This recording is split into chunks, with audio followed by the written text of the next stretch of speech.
Artinya adalah tersangka tidak boleh dihalangi haknya untuk menghubungi atau menerima kunjungan dari pihak yang punya hubungan kekeluargaan ataupun tidak.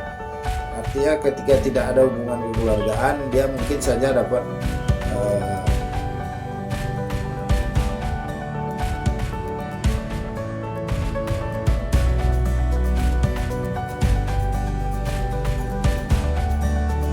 tersangka adalah seorang yang karena perbuatannya atau keadaannya berdasarkan bukti permulaan patut diduga sebagai pelaku tindak pidana. Masih dalam narasi yang sama, masih di dalam pembahasan yang sama, yaitu tentang hak-hak tersangka yang diatur menurut KUHP, Kitab Undang-Undang Hukum Acara Pidana.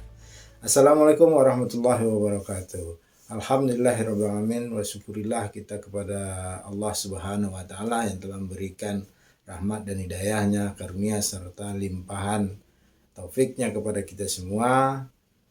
Dan harapan kita mudah-mudahan nikmat iman, Islam dan kesehatan selalu diteguhkan di dalam tubuh kita, di dalam badan kita, di dalam hati kita, tentunya iman dan Islam, agar diistiqomahkan sehingga kita bisa menghadap Allah suatu saat ketika ajal sudah datang, waktu sudah tiba, kita menghadap Allah dalam keadaan husnul khotimah dan meninggalkan segala kehidupan duniawi yang fana ini. Dan mudah-mudahan saja apa yang kita berikan, kita ajarkan kepada orang-orang lain bisa menjadi suatu ilmu yang bermanfaat dan bisa menjadi amal jariah kelak di sisi Allah Subhanahu wa Ta'ala.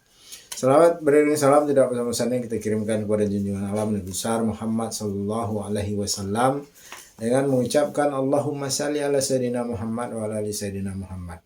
Mudah-mudahan dengan banyak kita bersalawat kepada beliau, Allah izinkan kelak di yaumil mahsyar atau di hari penghakiman Allah untuk memberikan syafaat kepada kita sehingga kita menjadi orang-orang yang memperoleh pertolongan di sisi Allah Subhanahu wa Ta'ala.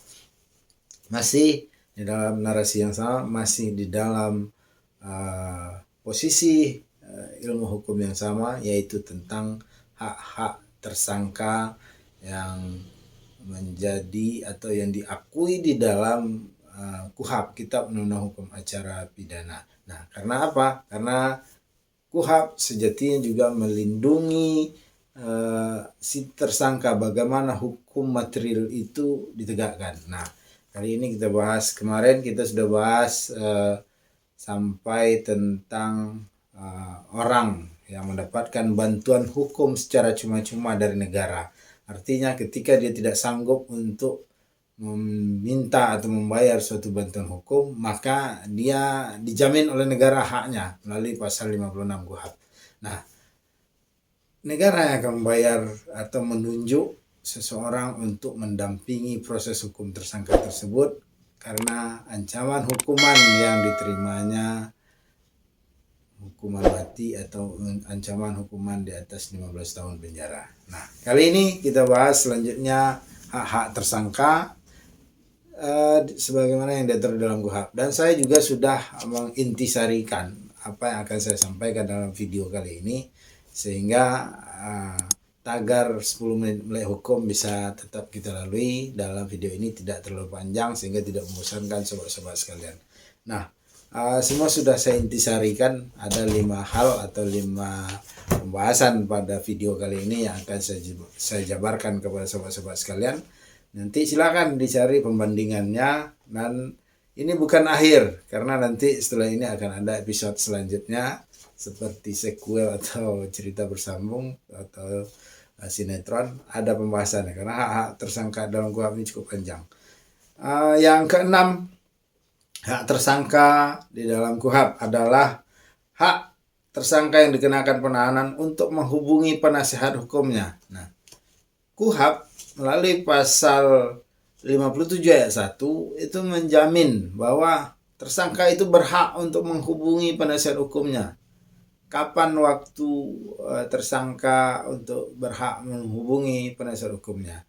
KUHP tidak menjelaskan secara rinci, tetapi mungkin di dalam penjelasan KUHP bisa kita lihat pasal 57 ini penjelasannya cukup jelas, sehingga itu tidak bisa menafsirkan sesuai dengan penjelasan apa yang dimaksud dengan hak tersangka untuk menghubungi penasihat hukumnya. Tetapi banyak ditafsirkan setiap saat tersangka boleh saja menghubungi penasihat hukumnya. Nah,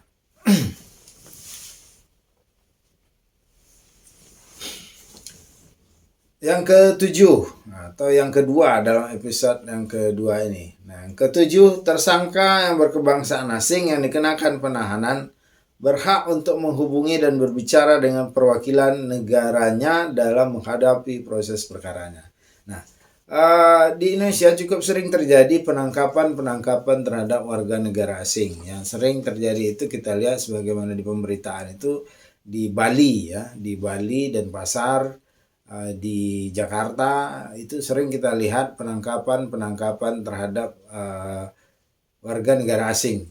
Apakah di dalam suatu tindak pidana penyalahgunaan narkotika, peredaran atau dan sebagainya, dan juga ada yang tindak pidana penipuan. Yang terakhir saya pernah lihat beritanya juga ini sering dilakukan oleh bangsa asing yang berasal dari Nigeria, Somalia, dan bangsa-bangsa asing lainnya. Termasuk juga di Bali itu yang sering ditangkap itu adalah warga negara Australia dalam peredaran narkotika. Nah, kali ini ada KUHP menjamin ya. KUHP menjamin tersangka berkebangsaan asing yang dikenakan penahanan berhak untuk menghubungi dan berbicara dengan perwakilan negaranya dalam menghadapi proses perkaranya.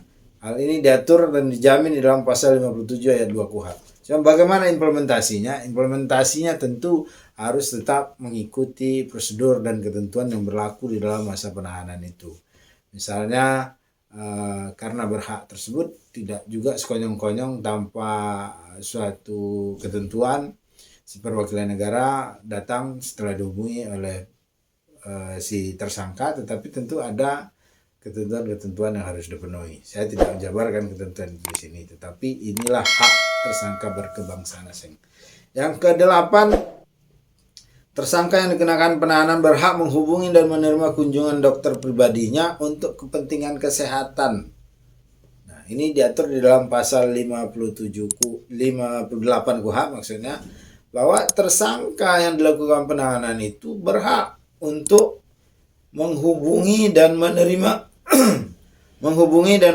kunjungan dokter pribadinya untuk kepentingan kesehatan. Nah, kepentingan kesehatan ini bisa saja berhubungan dengan perkara yang sedang dialaminya atau tidak. Nah, inilah jaminan diberikan dalam pasal 58 KUHP. Apa bunyinya? Tersangka yang dikenakan penahanan berhak menghubungi dan menerima kunjungan dokter pribadinya untuk kepentingan kesehatan, baik yang ada hubungannya dengan proses perkara maupun tidak. Jadi mau ada hubungan dengan proses perkara atau tidak, ketika tersangka ini mengalami suatu sakit, dia berhak untuk menghubungi dokter pribadinya dan berhak mendapat kunjungan dokter pribadinya. Dan petugas tidak boleh menghalang-halangi hal tersebut karena ini berpotensi melanggar HAM nantinya. Selanjutnya yang keempat atau yang kesembilan, yang keempat di dalam video part 2 ini atau bagian kedua ini.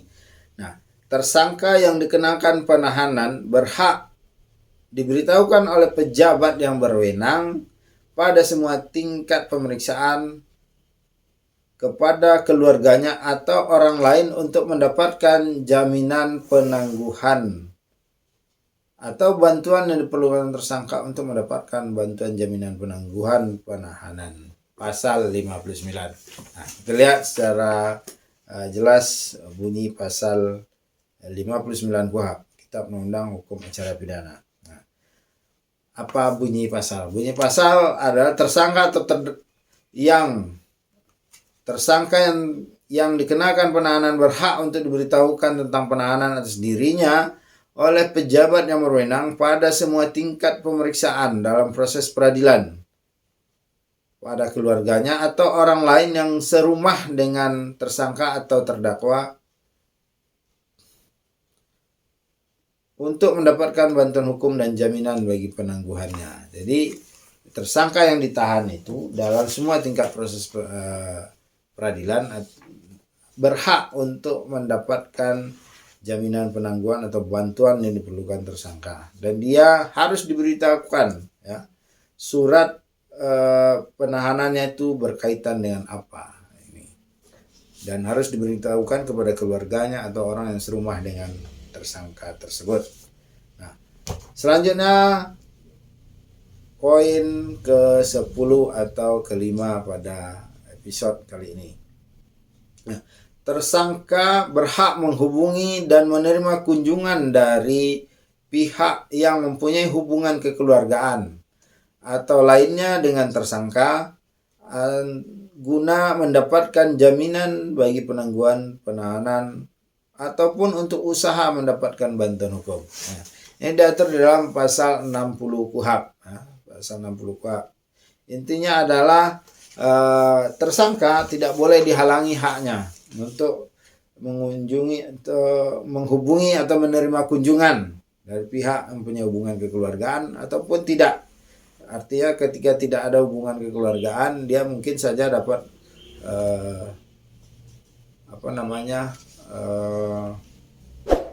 kunjungan dari kawan-kawan, teman-teman selain dan lain sebagainya, dan dia berhak untuk itu.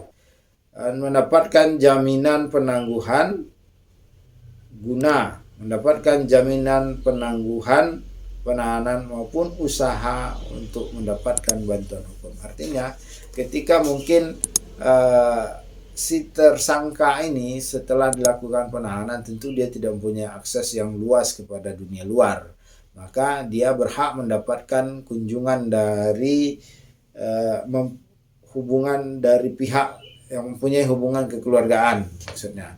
Jadi dia berhak mendapatkan kunjungan, dia berhak menghubungi pihak yang mempunyai hubungan kekeluargaan untuk mencari bantuan hukum. Karena apa? Akses dari seorang tersangka ini sudah dibatasi oleh masa penahanan yang dikenakan kepadanya.